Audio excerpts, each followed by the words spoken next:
मित्रांनो, परत बीड आलं चर्चेमध्ये. हे बीड म्हणजे असं झालंय, की बाबा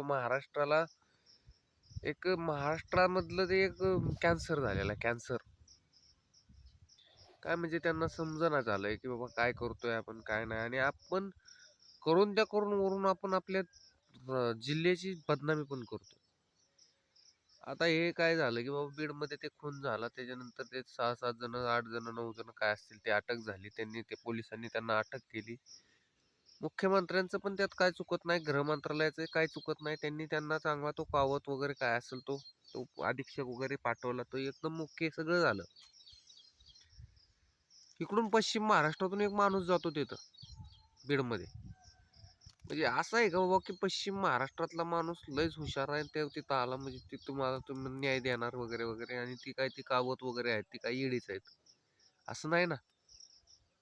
असं नाही ना. पोलीस म्हणजे तो IPS आहे, म्हणजे त्याने काहीतरी परीक्षा देऊन तो काहीतरी म्हणजे काहीतरी त्याची योग्यता आहे, तेव्हा त्याला तिथं ठेवला. आणि दुसरी गोष्ट म्हणजे मुख्यमंत्र्यांनी त्याला विशेष पोलीस अधीक्षक म्हणून किंवा पोलीस अधिकारी म्हणून त्याला तिथं नेमलेलं आहे विशेष.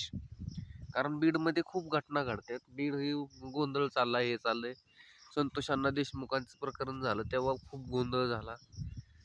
त्याच्यानंतर त्याला तिथं पाठवण्यात आला. ह्या सगळ्या गोष्टी घडल्या. सगळ्यानंतर झालं तिथं ते कावत साहेब आले, त्यांनी ते संतोष अण्णाचे प्रकरण हाताळलं, व्यवस्थित सगळं आत गेले. आता परत तिथून आपले ते गुन्हे कोणते आहेत त्यांचा खून झाला. तिथं परत आता आमचे हाके साहेब गेले. अरे मी काय म्हणतो बीडवाल्या माणसांना किंवा बीडमधल्या सर्व जनतेला, की बाबा तुमचे तिथे आहेत ना. मी काय म्हणतो, तुमचे तिथे माणसं आहेत का नाहीत? तो गुले आहेत. तर तिथं कोण आहे का नाही, समाजसुधारक आहे का नाही, किंवा त्यांची मोठी माणसं कोण आहेत का नाही तिथं, समाजसुधारक कोण म्हणजे कोणतरी असेल ना.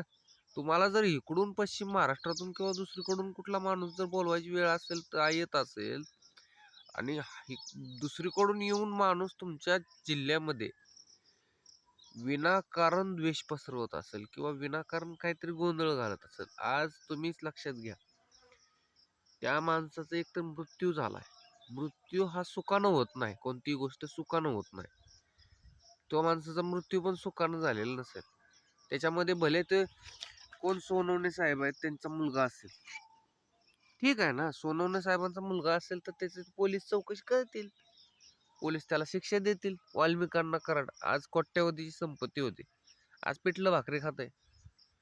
ते बाहेर येईल का नाही हे प्रश्न वेगळा, पुढची गोष्ट आहे. ते शासन बघल, तेच न्याय व्यवस्था आहे. ज्या देशामध्ये सगळ्या गोष्टी चाललेल्या आहेत, व्यवस्थित आहेत, आपण त्यांना निवडून दिलंय म्हणजे ते सगळ्या करणार आहेत.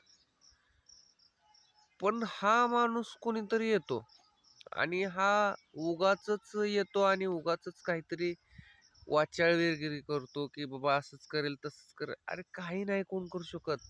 हे फक्त आणि फक्त स्वतःची पोळी भाजण्याचा विषय चाललेला आहे.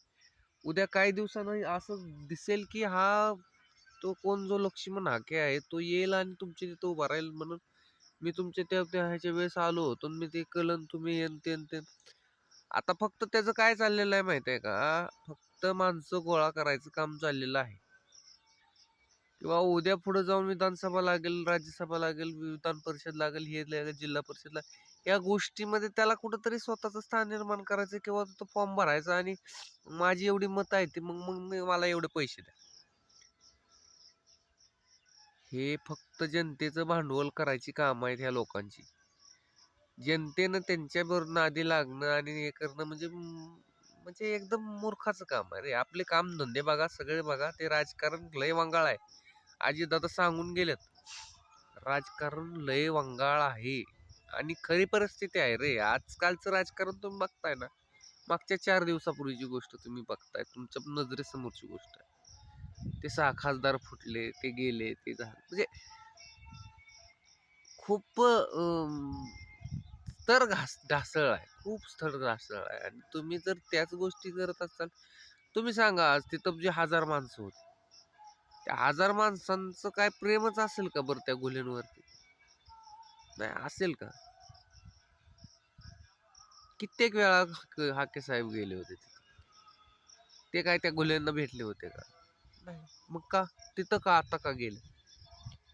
का तर तो ओबीसीचा होता. अरे माणूस म्हणून थोडंसं बघा रे. हिंदू